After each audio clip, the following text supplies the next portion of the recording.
You in the office, baby. Going up.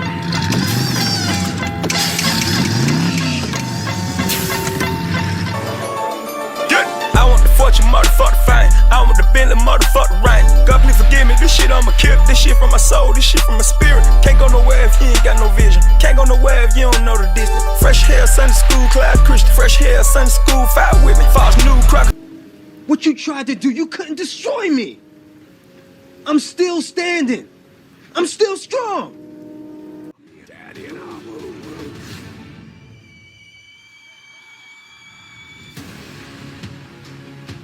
Hey, yo! We've been on the straight and narrow all year. No killing soups, no drinking.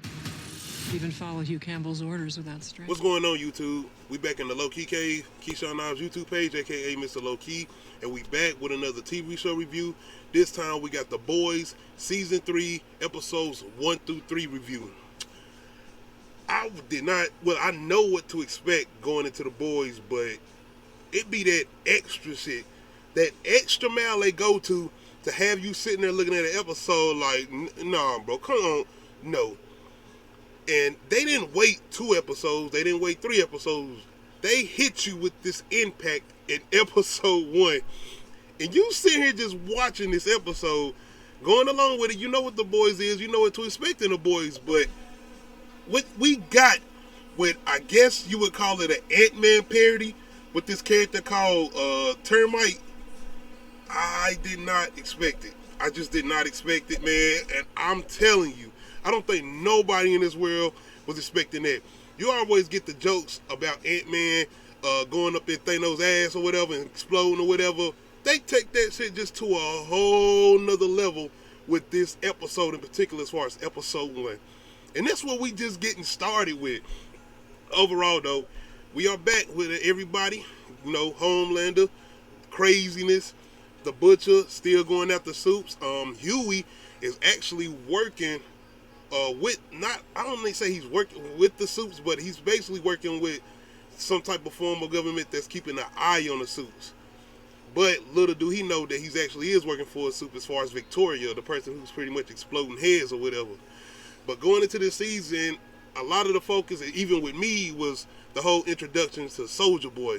I definitely wanted to see what was going on with him. And honestly, we don't even get too much from him in these first 3 episodes. We're getting a little bit of backstory. We're getting a little bit of history as far as him and who he really was. Because as far as the world goes, he was this hero or whatever. But basically, if Captain America was a crazy ass, somewhat racist, but basically a frat boy somewhat. But the whole thing behind this is the originals, as far as the whole people going after the Soups, as far as Butcher, Frenchie, Kimco, my man, even Huey. Everybody is trying to, I guess, get Soulja Boy out so he can fight Homelander or try to stop Homelander or something, because on some straight up shit, Homelander has always been insane. Homelander has always been crazy. I mean, Superman, basically the Donald Trump of Superman somewhat. I don't know Donald Trump personally. I'm just saying, though, as the world would go, as the world would put it, was basically the Donald Trump of Superman. But anyway, he's kind of had somewhat, I ain't gonna say a leash, but he's kind of had somewhat of some kind of hold on him. He's always had these outrageous moments. I mean, he's, as far as just taking a whole bunch of people out, whether it was that army in the last season or whatever, but in this season in particular, it's kind of, he's getting to that point of not giving a fuck. Not like really not giving a fuck. Like, he ain't gave a fuck, but he's really going into this season kind of owning up to it. But it's really the aspects of what you would say America will accept and won't accept. And think about him as being this person that has this group or this clan of people who accept who he is. And that's really kind of what he's diving into, the whole thing of, man, forget this. I'm tired of this apologizing or whatever, because going into the season, Homeland is pretty much kind of on the ropes as far as his whole relationship with Stormfront, because after everything came out about Stormfront and the history behind her and his connection with her, being that they was in a relationship together, he's pretty much not in the popular eye as far as the public opinion. I mean, hell, even the Deep, who had some good little funny moments in here and actually got some fucked up, my man. Oh my gosh, man. Like, this was another thing about Homelander. Once again, I never knew I can get emotional about a squid. I'm just saying, you will understand, but this is a scene where he pretty much bullying the deep like he do with everybody as far as Homelander. I mean, it ain't just the deep. He's messing with A-Train. It's kind of like what he used to do with Queen Mav and somewhat of Starlight now in them previous seasons or whatnot. And speaking of Starlight, it's really interesting to see what she's going to have to do this season or whatever, because she's going into this with her and Huey pretty much going pretty good as far as their relationship go. But it's really what happens at the end of episode 1 as far as Huey go, and the whole revelation going on with Victoria and him pretty much finding out that she is a suit. I'm still trying to understand her powers though, because when she fucking old buddy up as far as making his hand explode, his lower jaw explode, because the whole thing with her exploding heads is that the whole thing with her having to look at certain objects to make them explode, or can she just organically do that like she was doing exploding everybody's heads or whatever? But yeah, and not only that, we actually get somewhat of some backstory and some connections between Victoria and Stan, as far as my man off Breaking Bad. I forgot his last name, but Stan, of course, still feeling like he's pretty much in control as far as Homelander, because he has this whole idea of bringing Starlight in as basically a co-captain of the Seven. And Homelander is not trying to hear none of that. Homelander is not definitely trying to hear none of that. So that's making him even more unhinged. It's pushing him even more to get to that point of really, really not caring. And I mean, it even gets to certain points in this season, well, not in this season, but as far as these first 3 episodes, that Homelander is pretty much giving details, step by step, of certain things that he will do if some people come out about him. Because you know the whole thing with Queen Mav, Starlight, and other people, I think they might be the only 2, but even Huey now, as far as the whole thing with him and what he did with the plane, and letting the plane go down or whatever, and letting everybody die, as far as the civilians that was on the plane, that's the whole thing they holding over him. And I do kind of feel like it's been more of a mental thing with him anyway, because like I said, this is why he's starting to get even more scarier as far as this season go, because he's kind of breaking out of that whole thing of, I don't care if y'all show, like, I don't care. And like I said, you have to think about the aspects of certain individuals as far as America go, where they're gonna roll with this. Like, this is somebody, like, as far as this whole perception of, once again, bringing the name in as far as Donald Trump, and everything he had going with him as far as the whole thing with them storming the Capitol and whatever. They had these certain group of people that will believe in anything. They don't matter what you've done or whatever. So they kind of, I feel like, are playing off that whole concept too. And let's be clear, the whole thing about this show, as far as especially first diving into this, is the parody of course, DC and Marvel comic book movies. The whole thing with the Snyder Cut, as far as the Justice League, they started this episode off with that. Shout out to the cameo by Charlize Theron, playing, I guess, a version of Stormfront. Speaking of Stormfront, she's actually alive somewhat in these first 2 episodes or whatever. So she actually does make an appearance, because I was always hearing that she wasn't going to be coming back this season or whatever. But it's going to be interesting to see what they try to do with her, because I still feel like she's possibly going to be around or whatever. We dive in even more things with Frenchie. He has something going on with the Russians or whatever, and it's going to be interesting to see how they go from there with that. As far as the whole thing with, once again, Soldier Boy, that's what I'm really interested in, because I want to know this whole thing with when him and Homelander get together, because he's supposed to be, the first super whatever, and if I'm not mistaken, he's supposed to be, if not more powerful, as powerful as Homelander or whatever. So that's what I'm really looking forward to. Now, don't let my boy Jason Akers, as far as the actor playing Soldier Boy coming from Supernatural or whatever. Shout out to the cameo by Bobby too. I can't remember the name of the character he's playing, but Bobby, well, I know that ain't the real actor's name or whatever, but Bobby out Supernatural, of course, that was with Sam and Dean. He makes an appearance with Stan Gundy. I think that's his last name, as far as my man on Breaking Bad. They are talking about this new, if I'm not mistaken, this compound V24, something like that. But it's basically something you can take, as far as a civilian that can become a suit for 24 hours. And that's where we get the whole play with the Butcher coming in. And I didn't know if they was going to have him actually taking it this early into the season or whatever in the first 3 episodes or whatever, but we actually do get a little bit from him taking it, and I think episode 2. And he having a little bit of trouble with it. And if I'm not mistaken, it's more so him trying to control it. I think so, because it's either that or it just trying to get it completely out of his system. But I think it's more of him just trying to control the powers that he ends up coming upon once he ends up actually taking the compound V24. If that's what it's called. Y'all let me know in the comments section if I'm wrong or whatever. But that's going to be another interesting thing if they try to or end up doing that, which I think they will, as far as the Butcher with his powers going up against Homelander. Speaking of that, as far as this action, we don't really get too much of that. But I honestly feel like, as far as the boys go, they don't really push too much on the action until going into those like latter episodes, as far as like probably like 6, 7, or 8. How many? I think it's like 8 episodes of the boys, if I'm not mistaken. Y'all let me know if I'm wrong, but I think it is. But it's more of those later episodes where they started to go into them big action scenes. Think about last season when they had the big fight with Stormfront and all the girls when they was doing the whole rip-off Infinity War or whatever. But yeah, I think that's the tone they're probably taking, because these first couple episodes, give or take, like I said, it's not really that much action. There's things going on. Don't get it twisted. It's some shit going on. It's, I guess you would call certain action scenes that actually happen. It's one with the Butcher going up against one of the first members of the first, not the 7, but I forgot what they were called, as far as the group with Black Noir, Soldier Boy, and this other guy that's Butcher's going against, who's got a bunch of guns or whatever. But he's one of the people that somewhat, I guess, was getting picked on by Soldier Boy or something like that. I forgot to get the image of the guy, but yeah, he ends up going in some type of confrontation against the Butcher, but the Butcher ends up taking compound V24 and he ends up killing him. So it's going to be interesting how they do with that. But Mother Milk, it's an interesting backstory with his family involving Soldier Boy.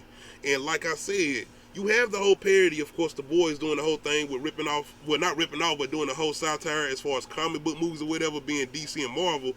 But it's really they takes on how they doing with the government things too, as far as just the world in general. But as far as them going back in history, when they doing the whole thing with Soldier Boy and his history, they go and start diving into the whole thing with the CIA and them being a part of the whole cocaine drug trade or whatever, bringing guns, as far as buying guns or whatever, and bringing drugs into America or whatever. You know, I watched Snowfall and whatever, the whole Freeway Ricky Ross story or whatever. So that was interesting how they did that whole thing and playing off that. But it's not even just that. They start going into the whole thing as far as soups or certain soups, as far as police soups or whatever, policing black people as far as black neighborhoods or whatever. Like, they are starting to go, well, they always have done that, but they are starting to go into everything that's actually going on, you know, in the day and age of the George Floyds or whatever. And they not particularly going into George Floyd's, like, they not doing that. Like, I know they're not going to play off that, make a parody off that, but it's not even really just the whole thing of them being a parody. Like, the boys all around is some type of a satire or whatever, but they have these serious moments. And even with these certain episodes, like, they trying to go there or whatever, particularly with Mother Milk and his history and what he's going after as far as his whole thing with Soldier Boy. Because he's Mother Milk, as far as Mother Milk go, he's trying to get himself together as far as his family or whatever. His wife just so happens to be talking to somebody else who happens to be one of the biggest fans of Homelander, so that's real crazy. But he's really more than anything trying to build his relationship with his kid. I thought he had more than one kid, if I'm not mistaken, but that's what he's trying to do. And we getting this whole play on him and Soldier Boy and the history behind Soldier Boy and, you know, and his family or whatever, because it's basically, like I said, Captain America, if he was somewhat of a racist and a frat boy or whatever, that's basically what this whole play is with Soldier Boy. But that's the whole thing coming in with them, as far as the Butcher and them trying to get, trying to find out where Soldier Boy is, as far as trying to bring him back. And I guess this whole thing with him going up against Homelander or whatever. I could be wrong. I'm trying, but if I'm not mistaken, that's the whole plan and that's their whole agenda, what they trying to do. The thing with the Butcher, though, is he's still kind of, well, not kind of, he's still somewhat on that selfish tip as far as his whole agenda, especially with the whole thing happening with, you know, his wife dying or whatever. But he still somewhat is taking care of Ryan, you know, Homelander's son or whatever, where he pretty much bringing him as his son. But he's getting to those kind of moments, especially when certain revelations start coming out with the history behind Soldier Boy and some of the first soups or whatever.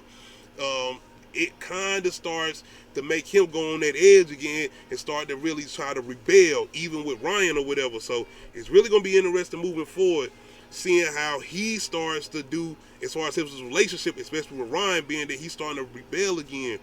But like I said with Huey, he was somewhat trying once again to go the good route or whatever, but he's pretty much put himself back in a position of getting back with Butch or whatever, because he feel like he can't do it the right way.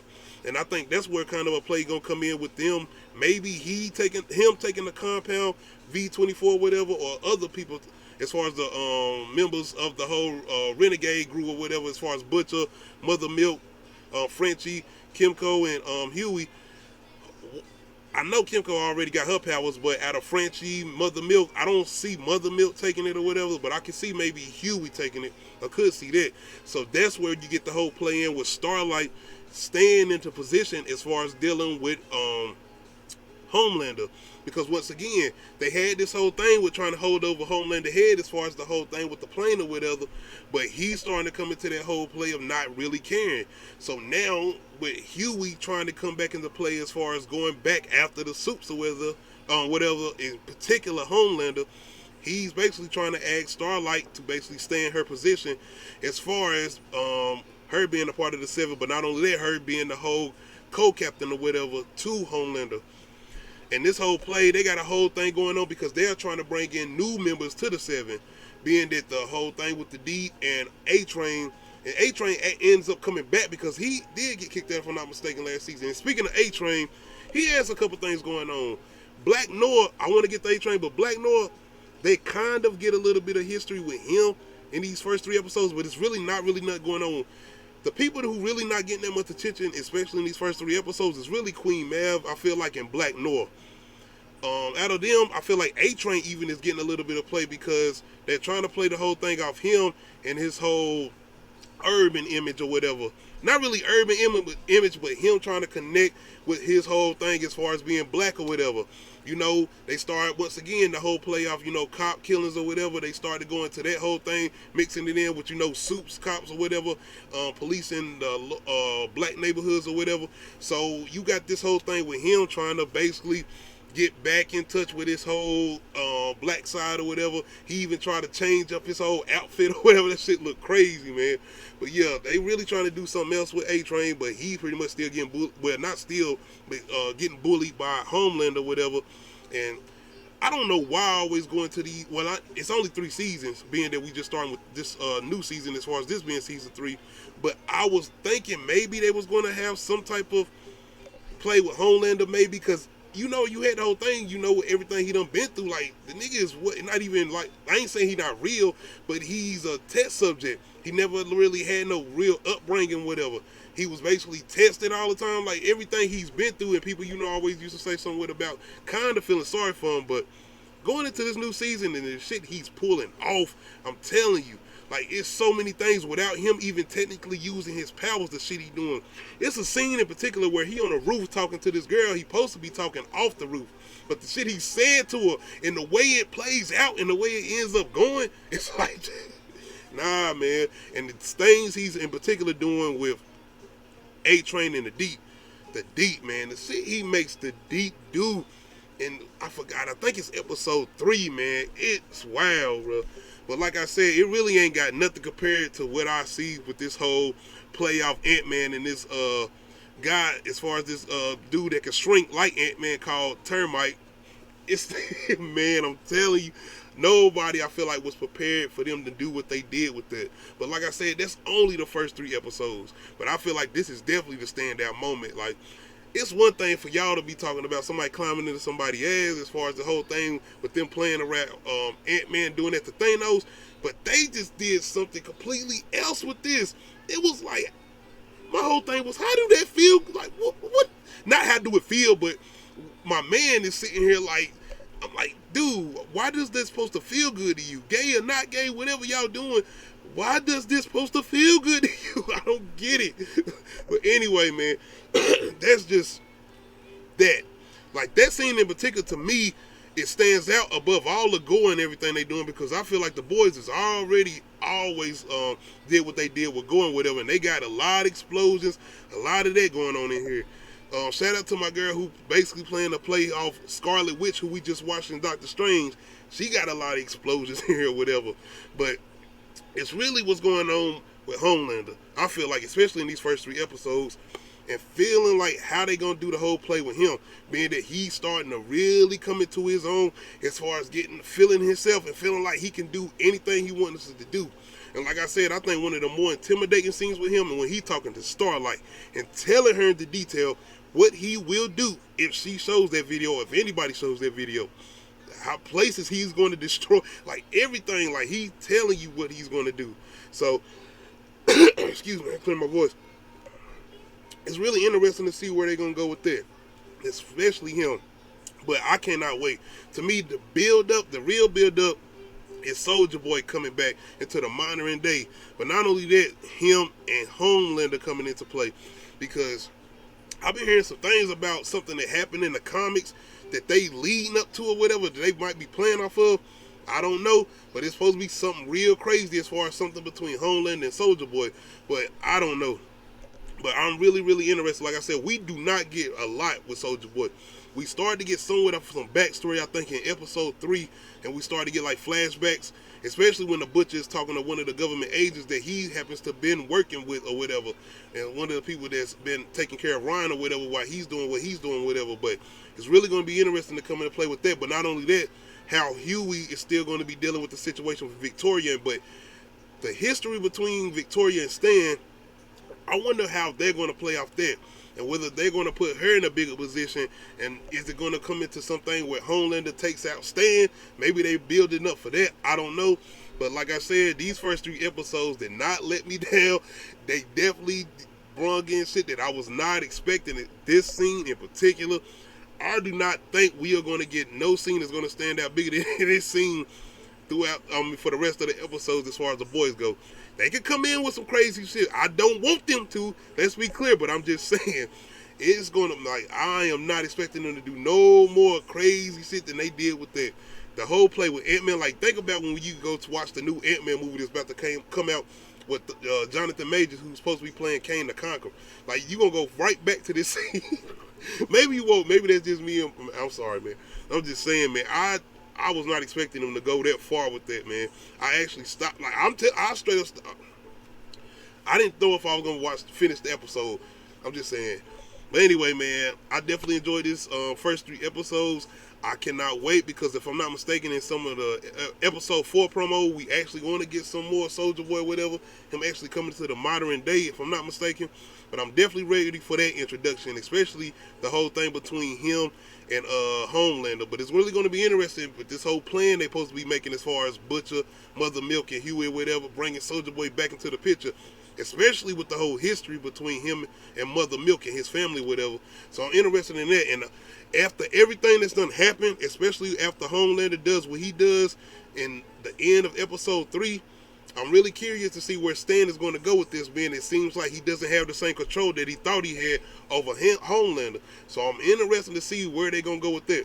But overall, y'all let me know how y'all feel about these first 3 episodes of The Boys Season 3, man. Let me know how crazy you think it's going to get. Or do you feel like the more the craziness that we done seen as far as this outrageous moment, do you feel like we done got it? Then that's it. Or do you feel like they're going to try to take it somewhere else, man? I don't know.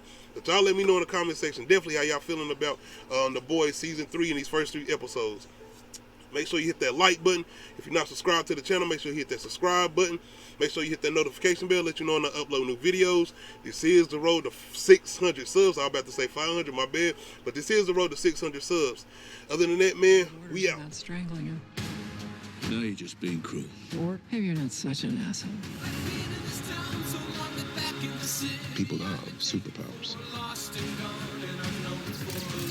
But real power isn't this. It's the ability to bend the world to your will.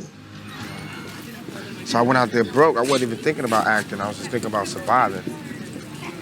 But such is life. I ended up doing it what I love the most. I ended up doing both of those things.